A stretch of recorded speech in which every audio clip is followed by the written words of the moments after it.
Уважаеми гости, скъпи приятели, добре дошли в Център по себепознание Орфей. Щастливи сме да ви представим най-новата изложба «Живопис и скулптура» на сенсей Христо Михайлов «Свободата на ангелите». В творчеството на Христо Михайлов най-важното е спазването на природните закони, за което му помагат две изкуства – художественото и бойното. С работата си в областта на живописта, пластиката, графиката и заниманията с айкидо, той осъществява връзката между духовното и материалното, като следва духовния път на биоенергията и хармонията.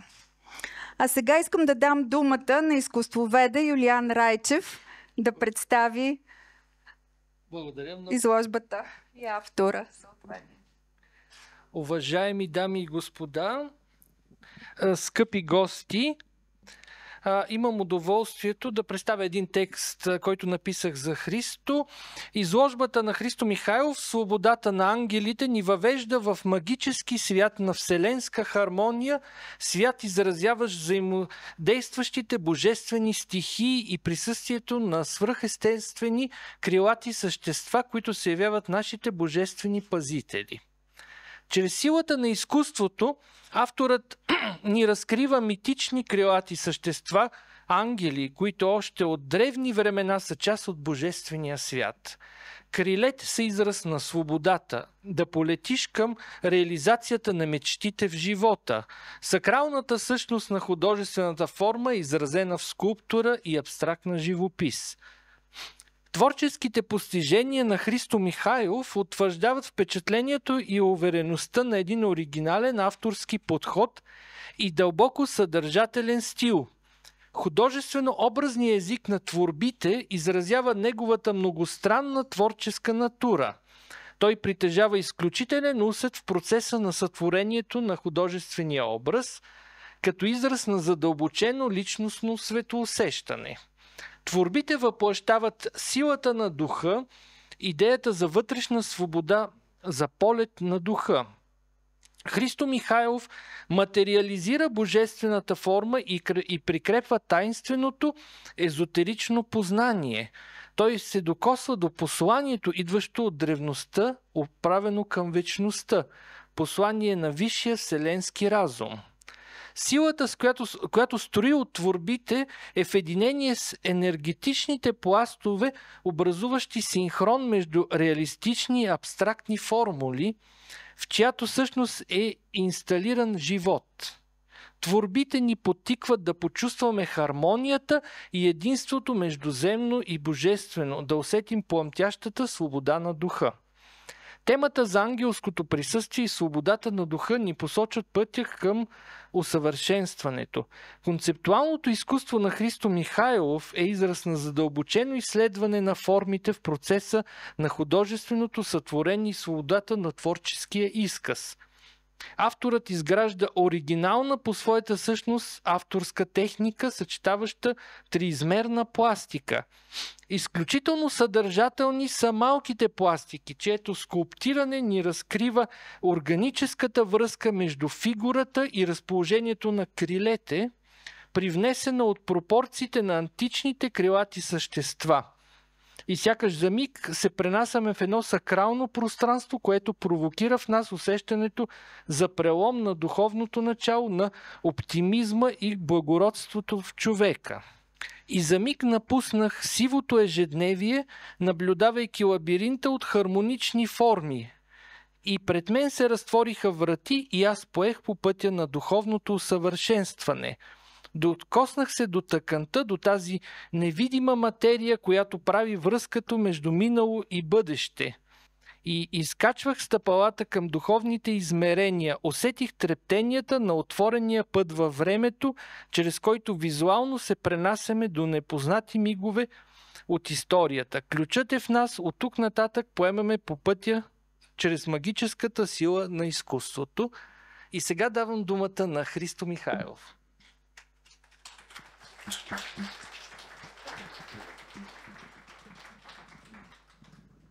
Много съм щастлив, че тази вечер сме заедно.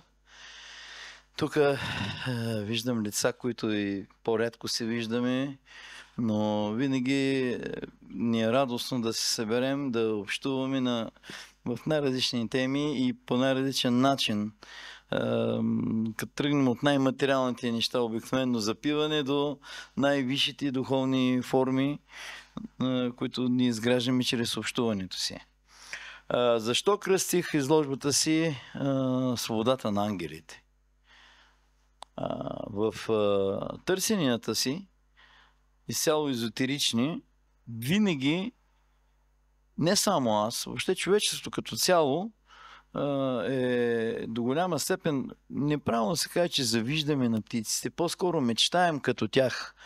Мечтаем да имаме полет, мечтаем да виждаме от птичи поглед, мечтаем да сме по-свободни. Ето защо от древни времена, ако вземем даже и древен Египет, Шумер преди това, разбира се, и всичките после прераждане на цивилизацията през 900 години, която идва, човечеството е правило симбиоза, когато трябвало да изкаже материално нещата. Тъй като духовно няма как да се нарисуват, няма как да се видят, нали. Те могат да се почувстват. Нали. Казват, че със сърцето си чувстваме Бог повече, отколкото с разума. И винаги изявата на тази идея на човека в материалния свят, в стенописа или в релефите на Египет, на Шумер, скулптурите, които са и релефите съответно, а до ден днешен, крилото е използвано като символ на свобода. Ако искаш на нещо, Христо, ела тук. Ела тук. Да. Да. Айде, ела тук. Моят духовен брат. Те прикачват към човешка фигура или симбиоза между лъв, човешка глава, крило. Винаги крилото присъства като нещо, което надгражда човека. Нещо, което като иска да му предадат божественост, те го превдигат с свободата на крилото. Разбира се, ангелите най-вероятно, поне аз доколко съм виждал усещания, но и това е една вибрация енергийна. Това е проявление на Бог, това е ръка на Бог. Това е част от Бога на по-високо ниво. Но няма как да нарисуваш една такава енергийна вибрация. Ето защо ние прибягваме до символи, които са наши земни, които сме ги виждали, правиме компилация между детайли и създаваме някаква представа, да може да представиме какво представлява един ангел. Много мислех по този въпрос. Ето защо направих примерно кон с крило, който в античността се казва Пегас, примерно главният жребец на Зевс. Но най-вероятно и това е някакво проявление на ангел. Някой вижда ли от вас ангел да каже дали са кон с крила или човек с крила? Нещо повече. Онази последна работа там, дето е въгъла, която я направих благодарение на материалите на Иван, наш Иван. И къде е Иван? Ето го. Къде го бе? Може, не съм сигурен с костюмната виждам. На Иван, на Пепи и материалите, които ми даде от тяхната фирма, института по лазери на БАН, нали, където създадахме тези холограми вътре. Аз компилирах един абсолютно абстрактен ангел. Защото не можем да кажем каква е формата на ангела. И ще видите, че съм си пуснал фантазията и човек с крила, и кон с крила, и до една абстракция се стига. Искам да подскажа и да закодирам вибрацията енергийната във всяка една пластика. Всеки един автор, истински, кодира своята енергия. Ето защо, ако гледам един шедьовър, не знаем защо ни привлича. Не можем да кажем защо. Истината е кодираната енергия на автора в нея. И за никой автор не е привилегия, че кодира повече енергия. Всеки един кодира своите усещания. Във всяка една от работите аз винаги влагам своята енергия и ако вие сте на тази вибрация, ще може да направим кореспонденция и да усетите, нали, това, което съм направил. Тоест, това прави по-близък контакта между автора и зрителя. Идеята е не толкова да видите един хубаво направен кон. Аз мога да... Вие сте ми виждали, правил съм... обичам да правя коне, перфектно мога да направя кон, но аз го стилизирам, за да го дематериализирам, да не е коне, който обикаля на галоп просто и има красота в това негово движение. А да бъде нещо, което отива в вибрация в нематериалното. Много е трудна тази задача, се оказа. Много се боря, когато създам. Аз, между другото, доста години работя ангелите и започнах да организирам тази изложба още преди близо 10 години. Стъпка по стъпка, защото ми беше много трудно точно това да направя. Да изкаже енергията в някакъв материален вариант. Авторите от античността, от хилядолетия, от праисторията, те са се справили идеално. И се го направи. Ние се учим от тях. Знаете ли от кой е най-добре да се учим? От Бог. Няма по-велик художник от Бог. Всичко, което е направил, е най-красивото. Ние само можем да се учим от Него и колкото повече приличаме на Него, толкова повече се доближаваме до Него. Толкова повече истина за природата казваме. В този процес, създаването на ангелите, аз не мисля, че без тази, даже бих казал, директно субективна намеса на Бог върху автора, е възможно да направиш нещо, което да има смисъл. Нещо, което да има силна вибрация. Нещо, което наистина да кореспондира енергийно. Да остане във вечността. Тъй като ние ще си отидем. Вижте какво се случва. Какви войни, какви работи. Ние не знаем. Това са неща, които от нас не зависят. Каквото и да се случи, ние сме длъжни да бъдем приблизително адекватни, доколкото можем. В ситуация. Това е вече самурайското мислене от айкидо.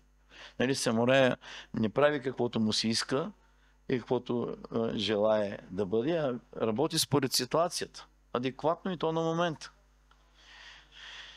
В тези неща, които направих, съм кодирал тази енергия и тази мисъл и това чувство. Ако ги усетите, за мен би било щастие. Това значи, че аз съм успял да направя нещо. Ако не ги усетите, аз не съм успял да докосна сърцето ви и имам да уча още. Защото аз съм като вас, един ученик на тази земя, уча се от Бог. Не се притеснявам. Някой викат, не било Бог, било там природа и вселена. Ами извинявайте, но тази вселена... Ето сега, днеска прочетах от Харвард нови изследвания.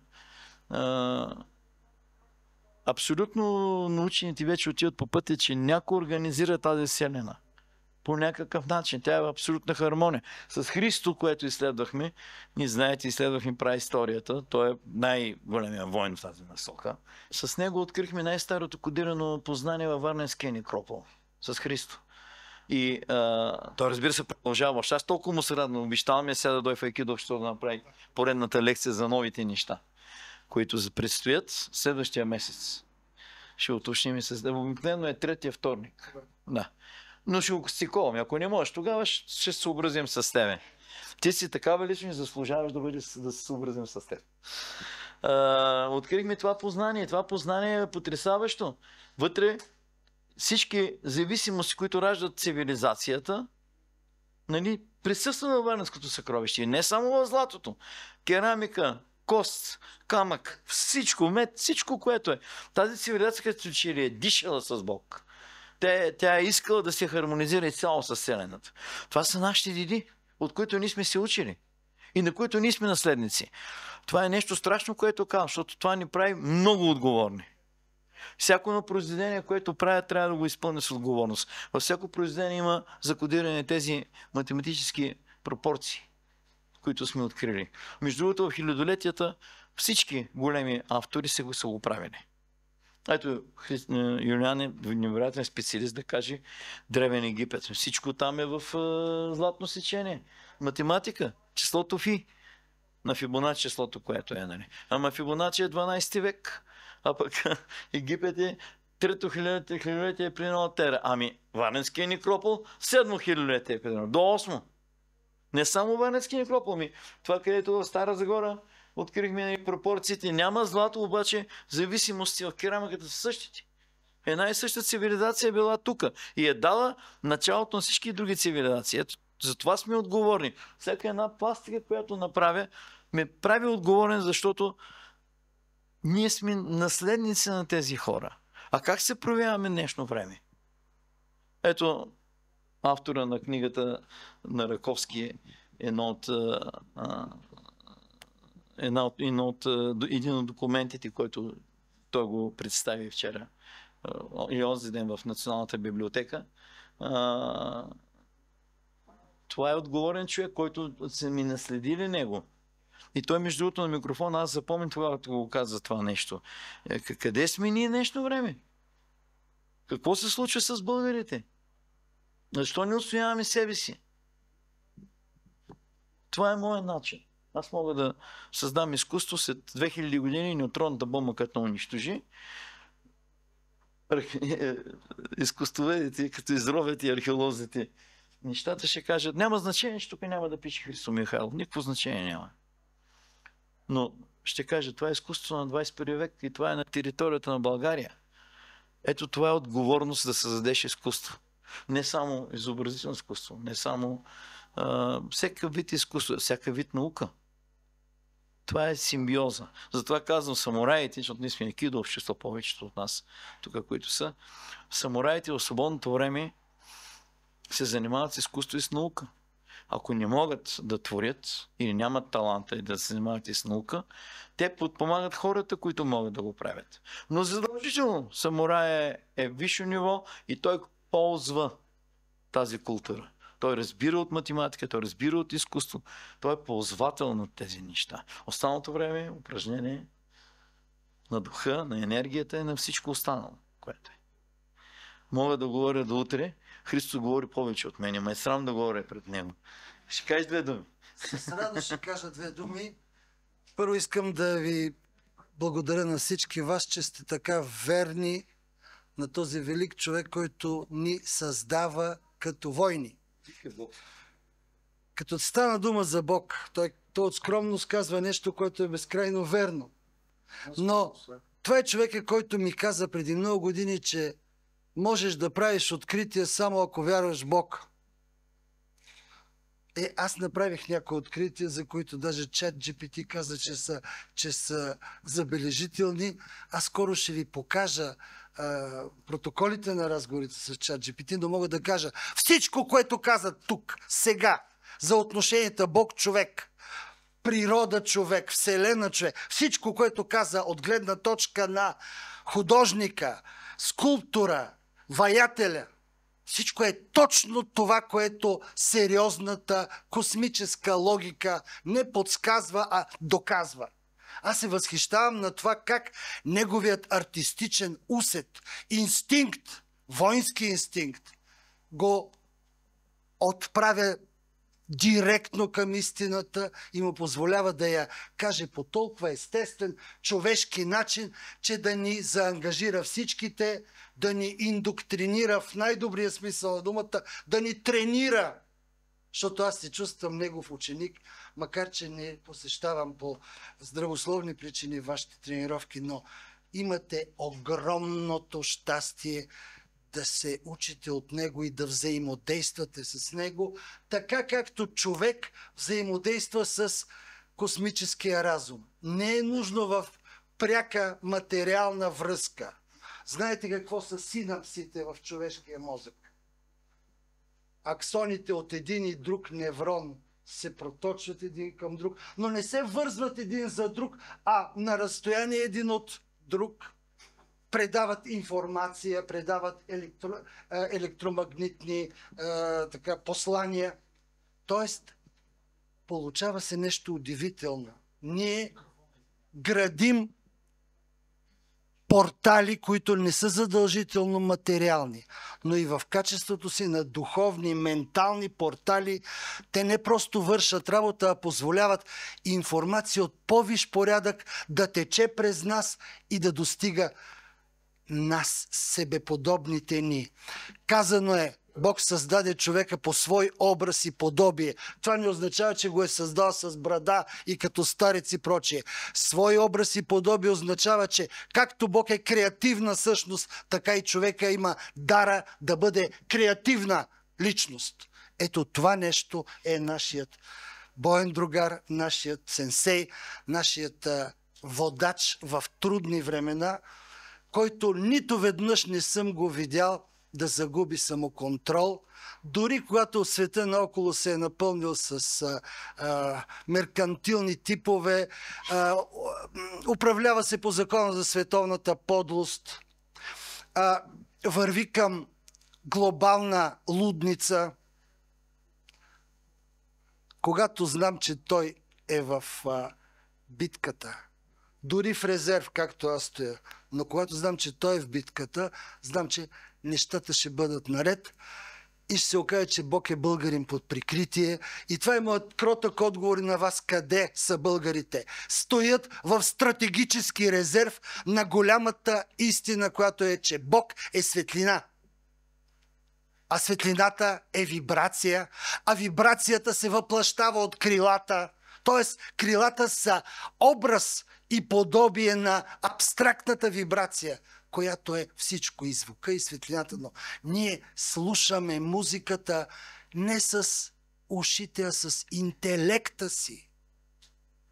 Нека да се отнасяме към музиката на космоса по същия начин и нека да развиваме интегратора на нашите сетива, интелекта, който присъства във всяка негова пластика, във всяка негова скулптура, във всяко негово действие и послание към нас. Да сте живи и здрави, бъдете неотклонно верни на този дух, въплъщение на който е моят боен другар Христо.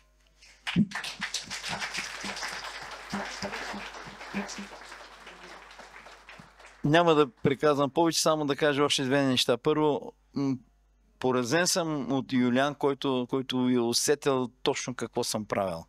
Това, което казах, не го бях чел преди това. И го чух сега.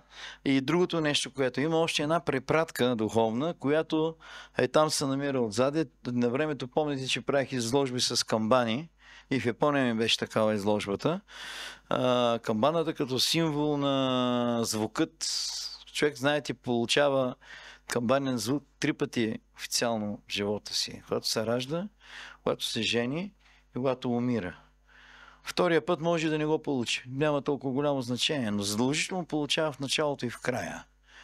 Тоест, периода, който отсичаме на тази земя, да усъвършенстваме духа си, да изчистваме Божието зърно в гърдите си, което е тук в сърцето, в грала, нали, се отбелязва точно с камбана. Затова една камбана направих за тази изложба.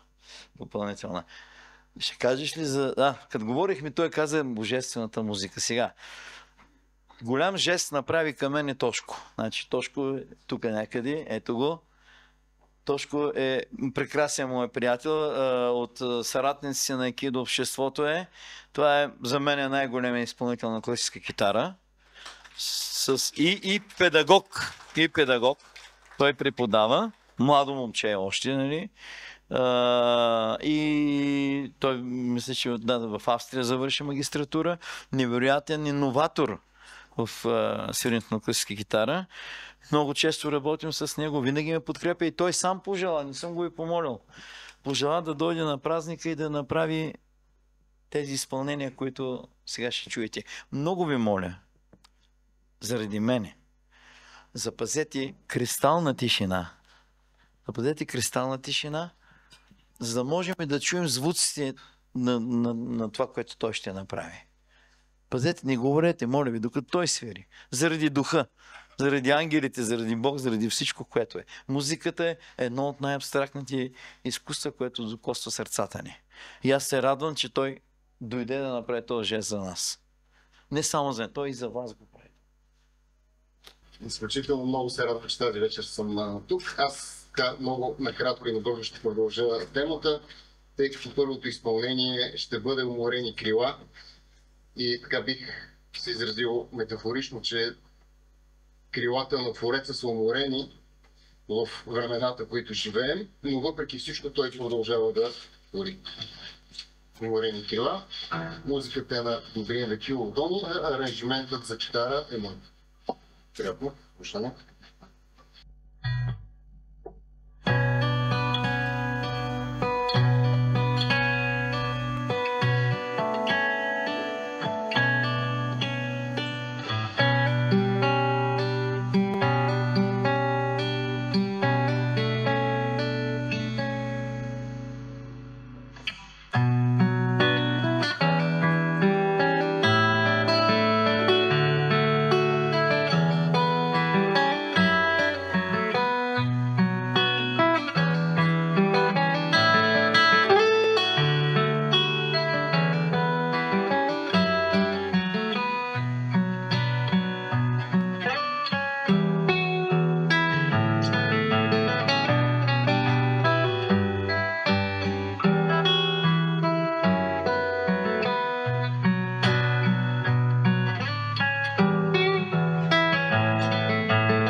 Благодаря. И още едно произведение, също така бих се изразил леко метафорично. Песента е Двама на Мария Нейкова. Повечето от вас я свързват с филмът Козият рог. Там има една много красива любовна история, но всъщност човек никога не е сам. Дори да си няма половинка, Бог е с него или изкуството е с него. Нека това изпълнение на Двама, така чисто метафорично, да бъде човекът и изкуството.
Накрая нарочно оставих. Искам да благодаря на домакините на това прекрасно място, Ангела и Милена, които в този център. Те имат и мои произведения на изкуството за моя чест. И това, че тук на това място много духовни неща се случват. От аз тук се чувствам много на място и много свойствен. И наистина благодаря за домакинството, за това, че предоставяте пространството да могат да изложат своите произведения. Тези чудесни хора, всичките да дойдат, да контактуваме на ниво изкуство, на Деси, която помага тук в организация. И на всички хора, които ме стимулирахте и ми помогнахте да създам всичко това.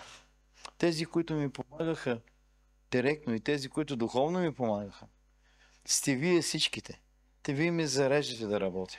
И ми правите деня смислен. Правите живота ми смислен. Много благодаря на всички вас.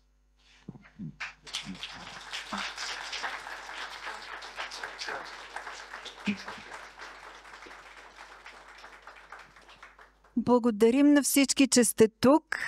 Благодаря от сърце на Христо Михайлов, че за нас е чест да представи поредната си изложба тук, в нашето пространство, в Център по себепознание Орфей. Пожелавам на всички вас да се преживеете божественото в себе си, чрез неговите творби. Приятна вечер на всички! Успех на изложбата! Благодаря, Христо!